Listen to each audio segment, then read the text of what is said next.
Coba bayangkan, ada masalah produksi di pabrik. Apa yang pertama kali Anda lakukan? Membuka laptop, mengambil rapat, atau langsung turun ke lantai produksi?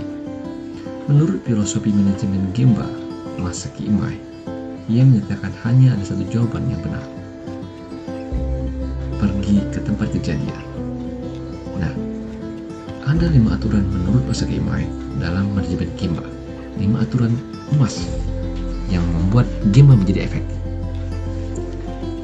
Aturan pertama, pergi ke Gemba terlebih dahulu. Go to the Gemba first. Ketika terjadi ketidakberesan, seorang pemimpin sejati itu tidak duduk di belakang meja. Ia harus segera ke Gemba, melihat tempat masalah itu terjadi sesungguhnya.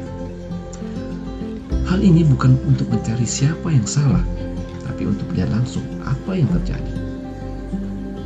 Taiichi Ohno, pencipta konseptualitas production system, terkenal dengan lingkaran Ohno, lingkaran kapur.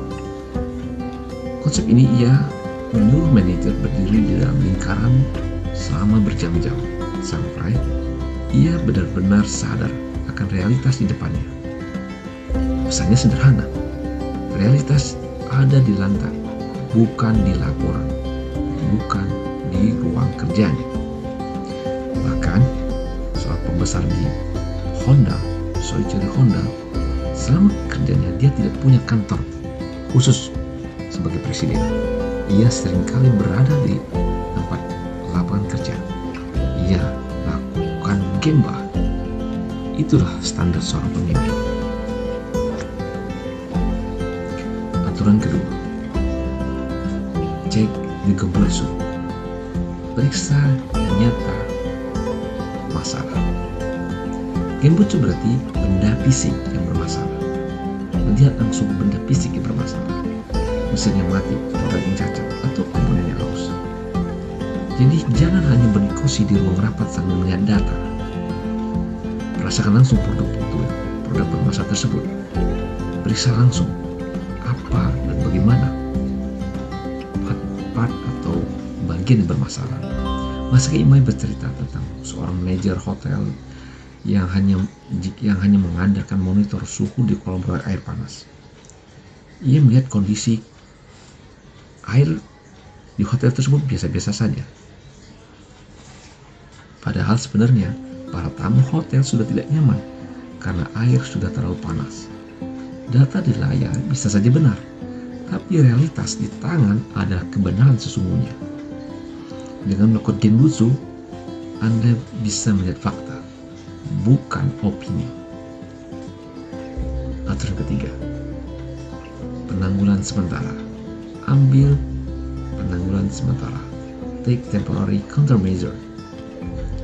Jika mesin itu berhenti karena ada kotoran, serpihan logam yang menghambat putaran kerja mesin, operator bisa langsung memperbaiki dengan menyapu bersih sehingga mesin hidup lagi. Itu adalah penanggulan sementara. Tapi jangan berhenti sampai di sana karena melihat mesin sudah berjalan normal kembali. Ini adalah jebakan yang sering membuat kita hanya sibuk memadamkan api masalah setiap hari. Karena itu kita lanjut ke aturan keempat. Find the root cause. Mencari akar masalah. Gunakanlah metode 5 mengapa yang sangat legendaris. Sebagai contoh misalnya, ada masalah lantai itu licin. Hanya bisa diperbaiki sementara dengan ditabur sebuah gergaji. Coba tanyakan 5 mengapa. Mengapa lantai licin? Karena ada oli. Mengapa ada oli? Karena mesin bocor. Mengapa bocor? Karena sambungan karetnya aus, sealnya aus. Mengapa sealnya aus? Karena operator tidak memeriksa seal tersebut. Mengapa operator tidak memeriksa? Karena tidak ada aturan prosedur yang membuat memaksa meminta operator itu untuk memeriksa seal tersebut. Dari analisa 5 ini kita akan menemukan akar masalahnya. Kalau Kalau kita cuma ganti serbuk gaji setiap hari,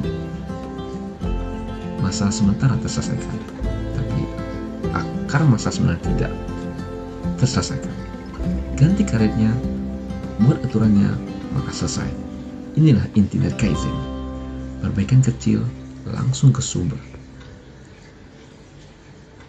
Aturan 5. Standarisasi untuk mencegah masalah berulang.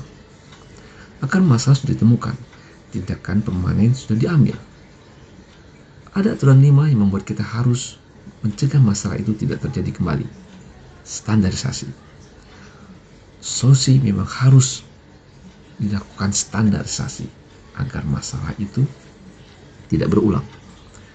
Karena orang akan bisa kembali ke kebiasaan lama dan masalah yang sama itu akan muncul lagi.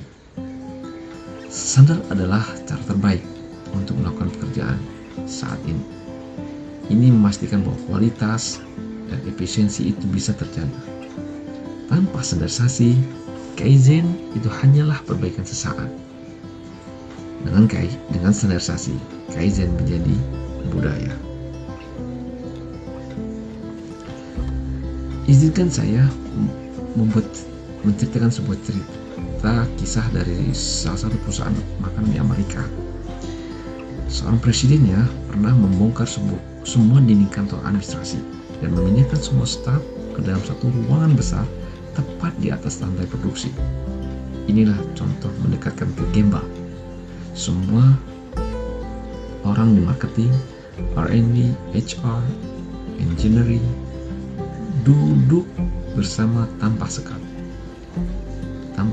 dengan realitas. Hasilnya, komunikasi menjadi membaik, masalah lebih cepat terdeteksi. Bahkan salah satu manajer perusahaan tersebut pernah mengaku karena dia seringkali melakukan Gemba, hampir 90% waktu dia di tempat lapangan kerja, maka ia bisa melihat sesuatu yang berbeda dari karyawannya. Dia mengatakan bahwa saya menemukan kemampuan yang hebat dari karyawan yang selama ini saya tidak sadari, katanya. Nah, itulah manajemen Gemba. Dia bisa melihat potensi, bukan hanya menemukan masalah. Jadi teman-teman, ingatlah, Gemba adalah sangat penting di perusahaan. Terapkan 5 aturan dari masa Gemba ini. Jangan hanya membaca laporan, jangan hanya duduk di kantor. Berjalanlah ke lantai produksi, ke gudang, atau ke customer Anda. Kemudian tanyakan mengapa. Jika ada masalah, lakukan Genbutsu untuk merasakan langsung. Jika Anda melakukan ini, Anda bukan hanya seorang manajer, tapi seorang pemimpin Gemba sejati.